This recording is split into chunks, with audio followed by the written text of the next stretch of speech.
Robby and Rexrode is on ESPN 1025 The Game. The best and worst of the sports week, now on Robby and Rexrode. On ESPN 1025 The Game and the Game Nashville app. And it is that time of the week, time for the best and worst things in sports here on Robby and Rexrode. As always, we'll take your submissions on our text line, driven by WilsonCountyHyundai.com, 615-737-1025, 615-737-1025. Your best and worst things in sports for the week. Joe Rexrode, would you like us to kick us off with your best and worst thing in sports for the week? I'll do that. I also have some sort of honorable mentions I can get into a little bit later. Okay. They're a little bit off the beaten path. I like it. A little bit strange. But, yeah, best and worst. This works. It always works better if you can just have two things that go hand in hand. So my best and worst would be best Brian Flores, worst a lot of other things around the NFL. You know, Brian Flores, I mean, this is the first class action racial discrimination lawsuit filed against the NFL, which is kind of amazing if you think about it. I think Bill Belichick's text created this for him. I mean, I don't blame him at all for being in a rage about it, and he has jeopardized his own career. I hope that doesn't play out that way. We'll see. But I give Brian Flores a lot of credit for doing this. This is not just about him. This is for other people too, and I admire that. The worst is of all the things about this, including whenever this comes up, people who want to poo-poo it and scream about hire the best person. I think my worst is the NFL saying there's no merit to the claims. At the same time, we're going to thoroughly investigate these claims that there is no merit with, and we're not really going to investigate, but we're going to investigate. Yes. Just classic NFL response there. So that's my best and worst. Michelle Knesvik, your best and worst things in the world of sports for the week. Okay, I figured somebody was going to do that one, so that obviously is the worst in sports, but I will start. I have another worst in sports. I think this happened at the end of last week, but basically Mina Kimes, this was after the 49ers lost to the Rams. Yes, Rams. And Jeff Garcia basically said that, who is Mina Kimes? She has no idea what she's talking about, saying how Jimmy Garoppolo's performance was pretty much underwhelming. We've talked about that. Yep. Actually, sorry, just to clarify, it was after they beat the Packers. She Correct. was saying he's like the kid who didn't do the homework. Yes. Beat the Packers, but yes, they got the before. Good project grade. Right. Yes, exactly. So they beat the Packers, and basically she was saying how it was an underwhelming performance by him. We've talked about it. They basically won because of special teams, yada, yada, whatever. He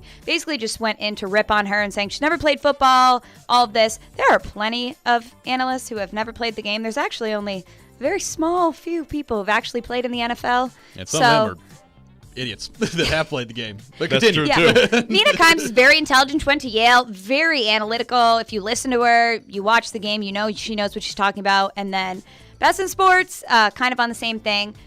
All of these very credible analysts basically stood up for her instead of just kind of taking Jeff Garcia's back and saying, oh, yeah, you're right, she never played the game, so that means she doesn't know what she's talking about.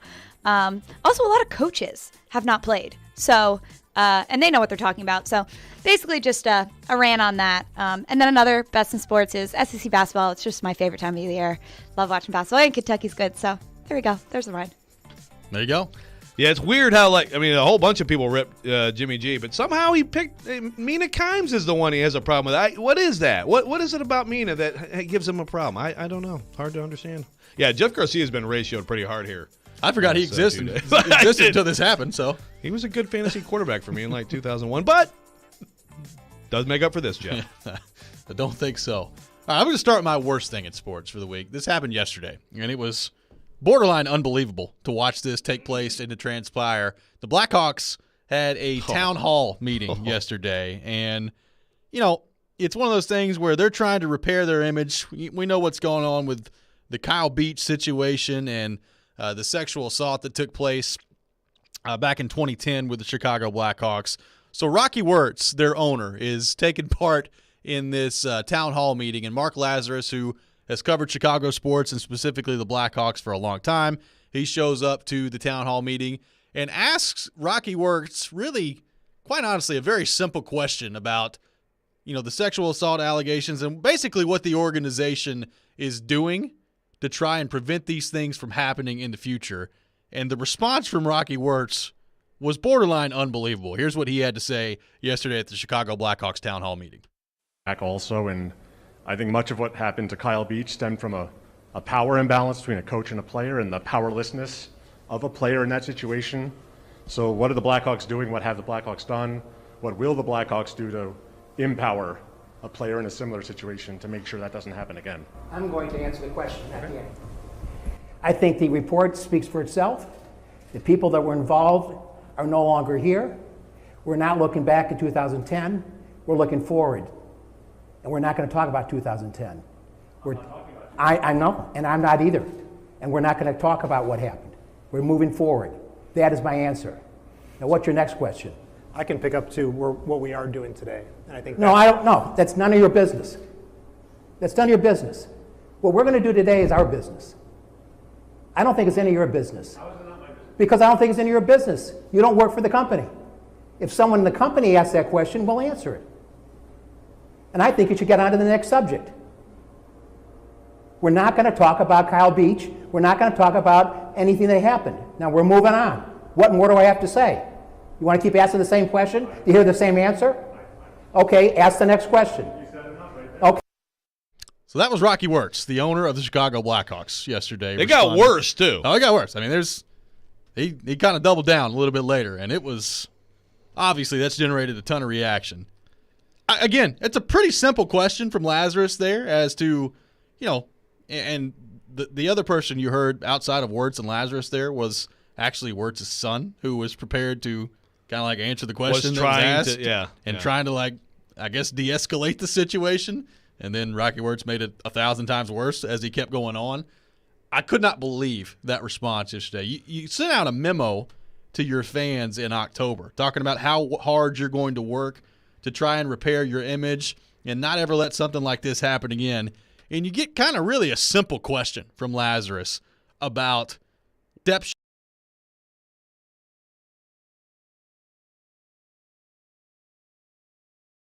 That really calls into question to me whether or not he's fit to be the owner of this team. And I know you get into a tricky situation there when you're talking about owners and forcing them to sell and all this other stuff, but that was that bad of a response last night from Rocky Wirtz. It was brutal. Yeah, he gets asked something along the same lines later, and he starts going off like it's someone from one of the papers in Chicago, and he starts going off about how come our scores don't get in the print edition the next morning. It's like it's 1984. Want to talk about your sports section? Like, what, dude? What are you doing? I mean, completely unhinged, ridiculous, and just tone deaf and not understanding. Like you said, I mean, these are things that absolutely don't just belong discussed inside your company. You're trying to recapture. That's kind of how you got into the situation, trust. Is discussing things inside your company and then covering them up. Exactly, but it's just And a lot of people have that mindset, but not many people are willing to just go ahead and lay it bare for everybody like he just did. That is Rocky Wirtz last night on Twitter, and I can't remember who covers the Blackhawks that tweeted this out. I think it was Scott Powers. Rocky Wirtz was the number 5 trending topic on Twitter last night. Not in sports, in the United States of America. That's what happened last night with that one. All right, Rocco. Just unbelievable. Yeah. That's what happened there. So that's my worst thing in sports. It's hard to transition from that one to the best thing in sports, but I'll just go with Philip Forsberg. Watching him play right now is a lot of fun. We can have the conversation about his contract and all that stuff and whether or not it's a good idea. I heard you and Jared argued about this yesterday, signing him to a long-term deal, whether or not that's a good idea. We'll have plenty of time to discuss that.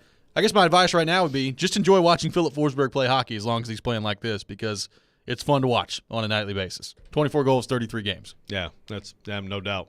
He's been excellent, fun to watch, and it's fun to argue about it. There's still some, it's good to have, different viewpoints on that. But, I think the Titans, I think the Preds are very interested in keeping him as they should be. Yeah, I think so too, and we'll see what happens on that front. Still got some time to work out a contract, but we'll see if that gets done on Philip Forsberg.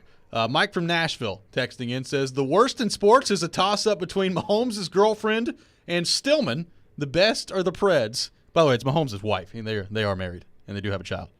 Why is Stillman in the same conversation? Child is not Jackson Mahomes. Yeah, it is not, even though it seems like that at times. Why is Stillman in the same conversation as Mahomes' wife pouring champagne all over people? I don't know, but actually Jackson Mahomes, Jared dance TikTok. That'd be pretty cool. Is appealing. Yeah. Nate texting in says his best is the same. He was talking about the Rocky Wirtz situation being his worst thing in sports that we just kind of mentioned there. It says his best is the same thing because that organization continues to crumble in the public eye, and the Predators fans are enjoying watching the Blackhawks collapse. By the way, here's the other part of this. Going back to why doesn't your paper show our box scores? They suck. They're awful. They got beat 5-0 last night by Minnesota. They're terrible. Yeah. Do you want? you don't want those out there. You want that? Yeah. They're awful. No, just it's a tough time to be a Chicago Blackhawks fan. I got a couple quick things to throw in here. A best because I feel bad because I lost his name. I've lost it on the text line driven by WellsContinental.com. But a guy texted. Did you see the guy who texted in yesterday about Dr. Barkley? Oh, yeah. Dr. Sex? Yes. He had taken. Remember Dr. Barkley? I told you about him. Joe, I could never forget this story. Yes, He I basically remember. just talked about sex and acid. Okay, it was a psych class, but he's telling a story about in the 70s. Took his class and they were passing a joint around, and then some parents wanted to get him out, and he's like, "Yeah, I got tenure." I can confirm that in the 90s he was not still doing that though, or at least maybe I missed that day. Sounds like you got a great education. Joe? Oh, believe me, I'd tell you the story if there was something passed around in a Dr. Barkley class, but no. He stopped doing that. But anyway, it was great to hear from you, so thank you, and I apologize. Also, so every day is a day, right? Thank you. I did not know until later in the day. I'm looking at Twitter. Yesterday was National Women in Sports Day, so Okay. shout out I'm glad all you of you. clarified. Every day is a day. Every day is a day. But every day is a something day. Okay. But some of them are actually good. Some days it's like National Oil Change for 10% off day. And it's like, oh, good day. great. Those are good, though. Well, yes. But National Women in Sports Day is a big day. So shout out to you and all women in sports. I mean, Thank there's you. so many in this market alone. Some people were tweeting at them, tagging them. You don't want to forget anybody. But a lot, of course, we have to be thankful for. I got beef with Caroline Fenton, though. Okay, I got to throw this in. So yesterday I'm making a joke about the Washington Red whatever, and Washington Red beans and rice. Yeah. Okay, so Caroline texts me, says I would root for Washington Red beans and rice, which is funny, right? Yeah. So I text back, red beans and rice didn't miss me could be a chant at the games. Yeah. You get that reference? You get that reference? Yeah. Sir Mix-a-Lot? Yeah. Baby got back. Red beans and rice didn't. Okay. When are you going to accept that you're a part of a different generation? I know, but come on, we all know this song. So she never responded to that, and then a few minutes later, I looked at it. I'm like, I wasn't saying red beans and rice didn't miss you, Caroline. So I text her. I said, by the way, I meant as a chant for chans in general, not you specifically. Yikes! Never texted me back. I do not want to be creepy guy. Okay, I can be Joe, you are not creepy. dude. guy. But that's. I can be bad writer, loser, idiot, pathetic father, all that stuff. Do not ever want to be creepy guy. If you don't respond to someone after those texts, Caroline, now you have that person worried about being creepy. Don't put me in that position. She did reward you with a nice win yesterday in Jared versus Joe. I did win. So all Jared, is well. It did not affect me. Yes, beating Jared again in Jared versus Joe. Joe Rexrode. Shout out to Caroline Fenton. Joe Rexrode's new Twitter bio picture. Every day is a day. Yeah, Thank you. Brilliant. I did not know where you were going with that. Every day is a day. Thank you. I thought you were going to talk about Groundhog's Day, honestly. When we come back, it's time That's to a be great joined by philosophy. our good friend John Glennon from SI.com and NHL.com. We'll get his thoughts on the Preds and the Titans. That's coming up next. This is Robby and Rexrode here on ESPN 102.5 The Game. The voice of reason. No, you blew it. That's what happened.